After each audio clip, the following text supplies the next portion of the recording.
दोस्तों नमस्ते प्रणाम। मैं रेणु मिश्रा तो बहुत ही सुंदर एक विवाह गीत सुनाने जा रही हूँ। आजकल शादी ब्याह का मौसम चल रहा है तो सुंदर सुंदर सुहाग गीत और विवाह गीत बन्ना बन्नी सुनने के लिए मेरे चैनल को लाइक और सब्सक्राइब करें, शेयर करें। और ये गाना मैं अपनी दादी से सीखी थी जब मैं बचपन में बहुत छोटी थी।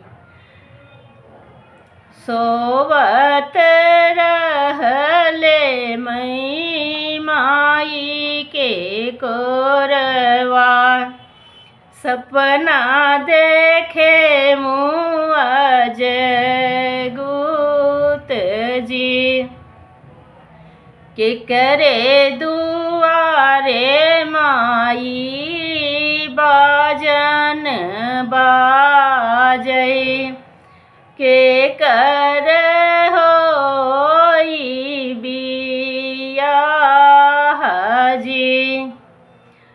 बाउर भइली तुही मोरी बेटी के न तोहरा हरी लगियान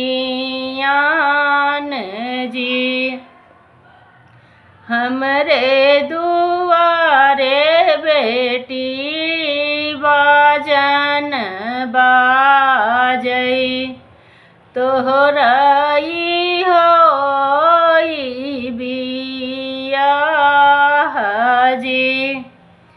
नहीं सीखे मोरी माई गुण सहुरवा, नहीं सीखे राम रसोई जी। सासु ननद मोरी भैया गरियाई हैं, मोरे बूते सहयु न जाई जी। सीख लेऊ मोरी बेटी गुण सहुरवा,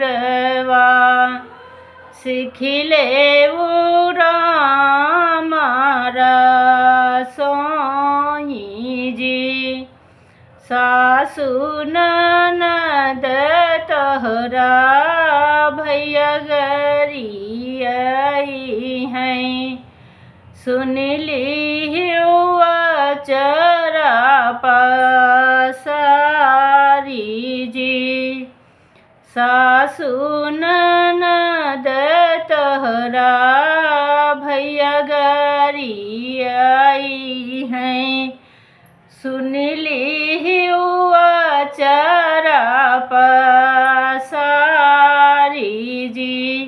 तो दोस्तों मेरा ये विवाह गीत कैसा लगा आप लोगों को? छोटा है पर अच्छा है, कमेंट में ज़रूर लिखना।